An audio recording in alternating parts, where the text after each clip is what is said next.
Hello Libra, Sun, Moon, Rising, and Venus signs. Kamusta kayo? Sana po ay nasa mabuti kayong kalagayan. Welcome back po sa Star Tarot. Kung bago kayo rito, welcome din kayo. Thank you for your support. I truly appreciate it. God bless you all. Pauna mensahe po ninyo, reconsider. Ayan, Libra. So, siguro merong mga desisyon na kayo na ginawa, no? At maaring panawagan ito sa inyo na teka lang muna, wag mo munang i-finalize yan kasi balikan mo muna yon anong mga naging basehan mo ng inyong desisyon, because there may be some things that you need to reconsider. There could be something na baka na overlook mo, no, na kailangan mo pa rin isama doon sa or i-consider doon sa inyong pagdedesisyon. Take action now, okay? So, maybe meron kayong bagay na gustong gawin, may plano, pero hanggang plano lang, no? At maaring napakaganda ng inyong plano, pero maaring wala naman nangyayari pa kasi nga hindi pa kayo nagte-take action. Kaya you are being invited here to take action now before those opportunities slips away from you, or take action now para na makalapit ka na doon sa kung ano man ang goal ninyo, diba? Kasi without taking action, wala, tenga lang kung ano yung kahit gaano kaganda ng plano mo, kung hindi ka gagalaw, kung hindi ka gagawa ng paraan para ma-achieve mo yon, edi wala din mangyayari, hindi ba? So, what else? We have compromise. You may need to enter a compromise. Baka meron kayong kagalit, merong kaaway, merong disagreement with someone.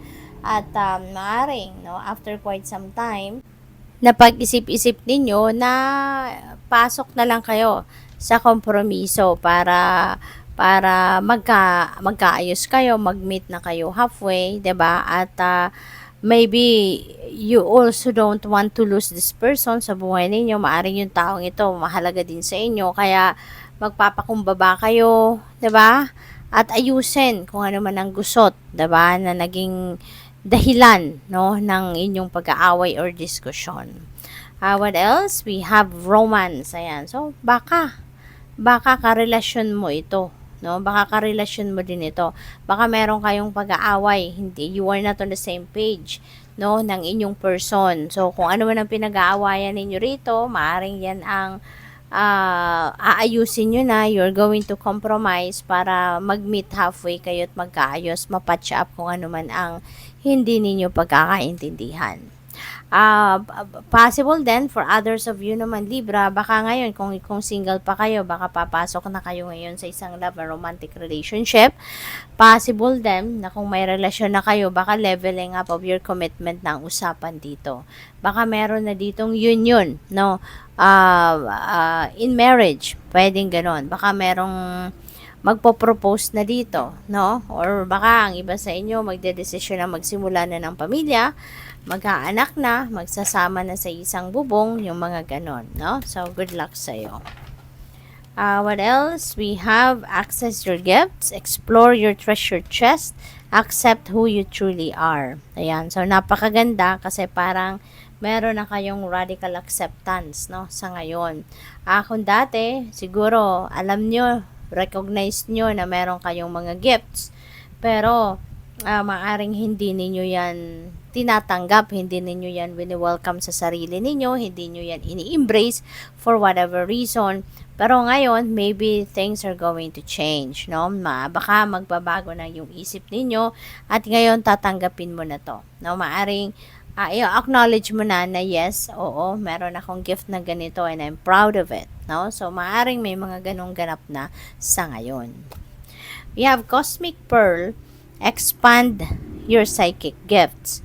Open the gate to the angelic realms. Ayan. So, since tanggap mo na or matatanggap mo na yung mga gifts mo, no, yung mga psychic abilities ninyo, intuitive abilities ninyo. So, ngayon, ayan, you are up for expanding your psychic gifts, no?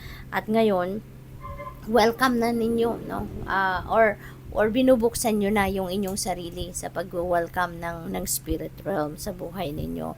Yung bang mas recognized mo na nandiyan sila, na there are angels, there are spirit guides, yung mga ganon, ano? So, maybe you're having a greater awareness and understanding na about the spirit realm.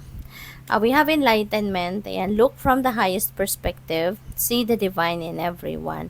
Ayan, so, you will be enlightened, no? Baka ang iba sa inyo dito, may mga bagay, sitwasyon na naguguluhan kayo. So, don't worry kasi one morning, no, maiisip mo na lang na mas maiintindihan mo na kung ano mga ikinakagulo ng isip mo. Mas maiintindihan mo na yung mga nangyayari sa buhay mo sa ngayon, no? So, yung invitation lang dito sa inyo, in order for you to get that enlightenment as well, you just need to look, no, at things on a higher perspective. Okay? At marami ka pang maiintindihan. Marami ka pang malalaman at manidiscover about yourself. So, what else? We have Cosmic Emerald. Create perfect health, access divine abundance. Ayan. So, maybe kailangan mong alagaan ngayon ng mas mabuti ang inyong sarili. You may need to take care or take good care, no? Or take an extra care sa sarili mo. Lalong-lalo na ngayon na maaring you're going to step into your purpose in life using your psychic abilities, using your psychic gifts.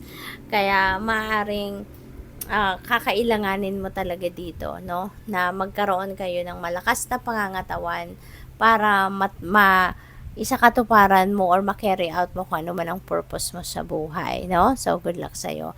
Thank you for watching. Love and Light. Namaste.